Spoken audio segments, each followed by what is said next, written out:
Hello, こんにちは everyone. 今日はこの動画 12 things not to do in Japan にリアクトしたいと思います。日本に住んでて日本とね海外の違うところって結構たくさんあると思うんですよね。そんなところを見ていきたいと思います。行ってみよう。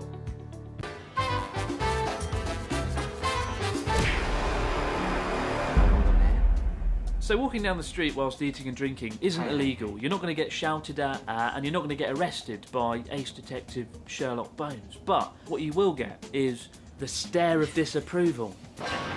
A lot of people don't know this one until you get here and never see anyone doing it. What you'll find is if someone wants to eat or drink something quickly outside, they'll buy it at the convenience store and then eat it or drink it out the front. Same with vending machines. If they buy something from the vending machine, they'll drink it there and then next to the vending machine. The main reason is people are very conscious about keeping the streets clean here, and you don't want to ruin someone else's day by having them walk through your spilt coffee. That said, all you need to do to avoid the stare of disapproval is just stop and eat and drink whatever it is there and then. Maybe it's on a bench, maybe you're just standing at the side of the road, whatever. Just don't walk whilst eating and drinking and you'll be alright.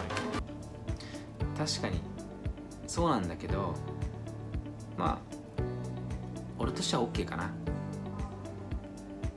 コンビニのね前で結構食べてる人もいるけど、まあいいんじゃない？ OK。Three things to point out here. Number one, never put your chopsticks upright into the rice, as this is part of a ritual conducted at funerals when offering rice to the spirits of the deceased. Similarly, number two, never pass things from chopstick to chopstick, because again, this is done during funerals to pass the bones of cremated relatives. So that kind of imagery doesn't go down well over dinner, as you'd expect. Probably best not to conjure up imagery surrounding death before you've even had your lunch. Oh, and thirdly, don't do the rubbing of the chopsticks. You know when you open wooden chopsticks, you like to do that to get rid of the splinters and just because it's fun. Everyone loves doing that, right? But don't do it in Japan because it's seen as rude to the owner, because you're basically saying, oh, your chopsticks are probably cheap, which, let's face it, they probably are. But in fact, they usually definitely are. まあそうだよね。確かになんかね、理由はわからないけど、とりあえず親には箸をご飯に刺すな。物と物をこう箸と箸で渡すなって言われるね。子供の頃から。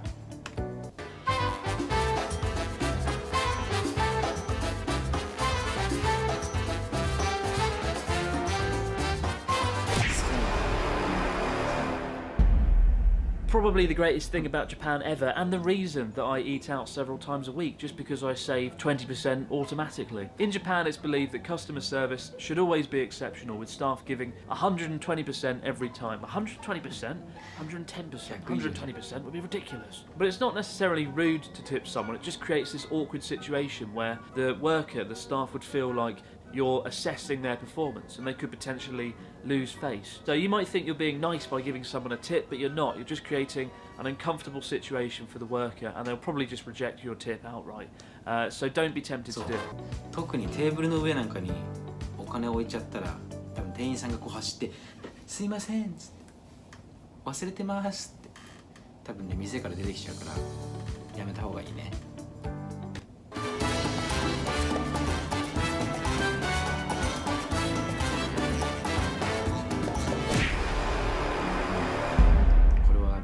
There's a real emphasis on being mindful when you're using public transport in Japan that's often completely absent in many countries. Numerous of the times that I've been riding a train in the UK and someone nearby has been screaming at their partner down the phone, and I felt like I was part of the argument, like some kind of unpleasant 4D experience. But given Japan's density, it's especially important to be mindful when you're stuffed in a train alongside fellow commuters, many of whom are sleeping as well.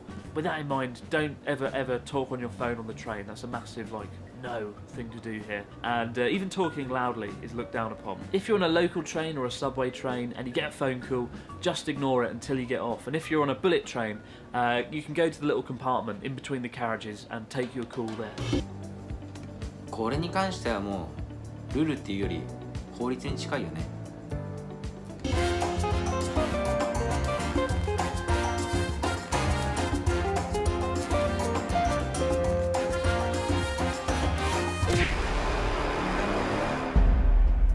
I remember for the first few years that I lived here, whenever someone handed me a business card, I was utterly terrified because until then, business cards to me had always just been a bit of paper or a bit of card with some writing on. But in Japan, they are so much more. Once you've exchanged business cards, the trick is to imagine you've just been handed the lost treasure of El Salvador or something. First, study it meticulously, the name, the job position, the details, and then either put it in your business card holder or just put it on the desk if you're at a business meeting. Just put it on the table. Never play around with business cards or put them in your back pocket because they're seen as a physical extension of the person themselves, and you don't want to stuff somebody's physical extension down your back pocket. If you're doing business in Japan, always carry business cards. You don't want to be that awkward foreigner who stood there writing out their name and number 50 times in 1 hour on the back of a tissue. And for the record, I am usually that awkward foreigner scribbling down my details because I do forget to bring them, and subsequently I hate myself when it happens.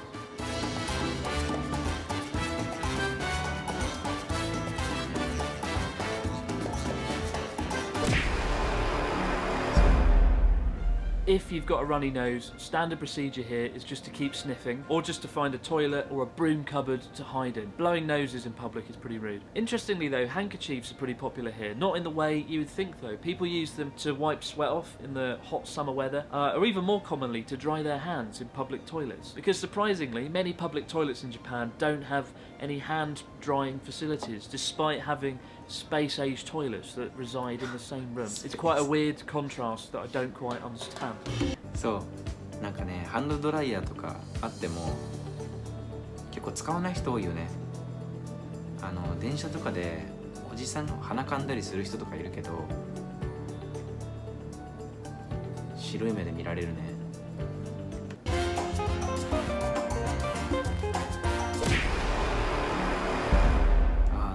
Physical contact in Japan isn't really a thing. You'll bow a lot, you'll nod enthusiastically daily, but occasionally you might shake hands with someone if they're a good friend or a business client that you get on well with, but generally I avoid it unless someone makes the first move. And hugging in particular doesn't go down well. It's just met with expressions of awkwardness and despair. And also amongst couples, public displays of affection are phenomenally rare here, so don't be surprised if you get the stare of disapproval if you're kissing your partner frantically in the street.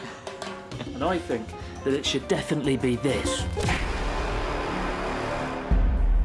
If you're the sort of person who feels the need to have a debate or an argument about things or throw your opinions out there constantly, people will find you obnoxious and dislikable and probably just avoid you. Embedded heavily within the culture is this idea of keeping harmony and avoiding conflict at all costs. And it's a lot easier to do that when people aren't at each other's throats, throwing around opinions. Sometimes it can be frustrating when people are just unwilling to speak their minds or give you a clear yes or no answer.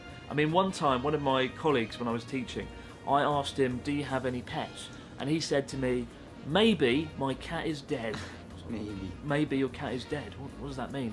It is dead or is it not dead? It's not Schrodinger's cat, is it? It turned out the cat was definitely dead, but he was just the sort of person that always liked to use the word maybe and just not express certainty. But if there's one reason I've never seen a fight anywhere in Japan in the last 5 years, it's probably this reason. That people are a lot more careful about expressing their opinions and holding back what they really think. まあ多分喧嘩が少ない理由としての一つはそうだね。意見はあんまりはっきり言わないってことだね。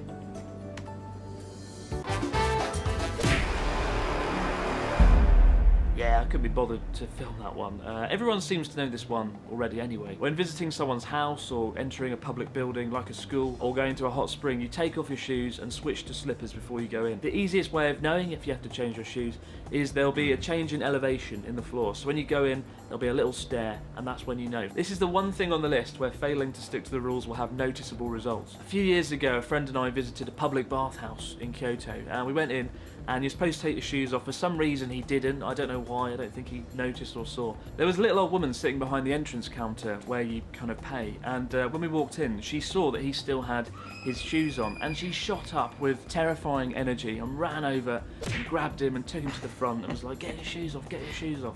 And that image has stayed burnt into my mind. This quiet little old woman suddenly becoming so alive and animated by this terrible event. And ever since then, I've never forgotten to take my shoes off when entering a building.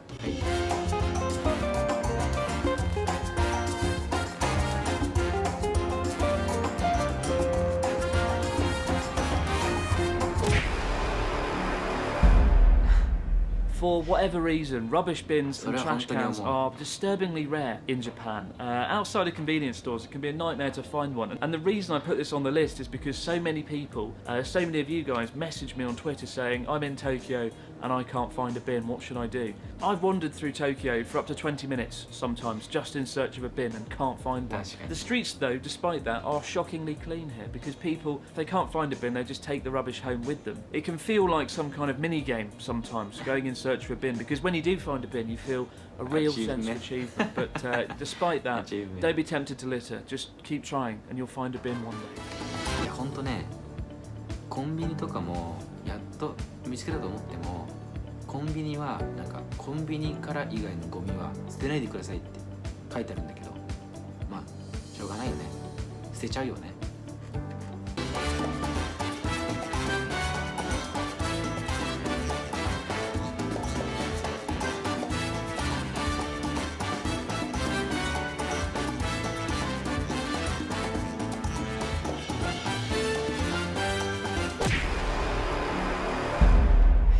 Seems like a fairly obvious addition to the list, and yet in the UK we just cross the street whenever the hell we want, whenever there's an opening in traffic, as opposed to waiting for the green light, same as many countries. In Japan, however, people do not cross the road on a red light. It's incredibly rare, and it's one of the greatest ways of seeing this sense of order and obedience to the law that exists in Japan. If you stand at a roadside in Japan and there's no cars coming, you can't see any cars whatsoever, people still will not cross the road until it goes green. Over the years of the many friends I've had come to visit me here, this is the thing that shocks them the most. The idea of not crossing the street when there's no visible cars there. The idea of abiding by a rule that doesn't seem necessary. And yet for me personally, the main reason I abide by it is after a few years of being here, you don't want to stand out. You don't want to be this stereotypical rule-breaking foreigner. And as well as that, you don't want to run the risk of getting caught out by the police. So those are two things worth taking into consideration before you dash across the seemingly empty road. And the last one, don't worry about not knowing anything about Japanese etiquette when you come to Japan.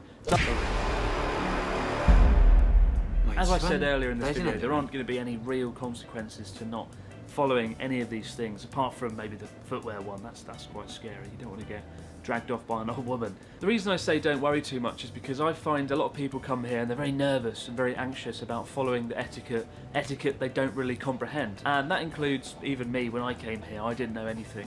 And I was constantly anxious and nervous that I was making mistakes. But really, as a foreigner in Japan, you get kind of a free pass to make mistakes. People are understanding and they're kind and they will let you off. So don't become too nervous about following all the rules. Do your best, but don't become a nervous wreck. So those are my 12 things not to do in Japan, but what have I missed out? Let us know in the comments section below. I've probably missed out. Don't ever be late. And don't enter a bath or a hot spring without having a shower first. Those are probably the other two key ones I've missed out. And now they're on the list, so this is actually 14 things not to do in Japan. So bonus stuff there. It's Christmas, so you get extra content. そうだね。確かにいろんなルールあるけど、やっぱり知らないからって怒る人はいないと思うから、まあね、気軽に、まあちょっと気をつけつつ。法律も違うとこあるしねって感じかな。でこの動画見てね、俺もすごい海外のやっちゃいけないこととかやった方がいいこととかね、すごい気になっちゃった。そういうのをね、ぜひぜひコメントで教えてください。それじゃあまた次の動画で会いましょう。See you in next video.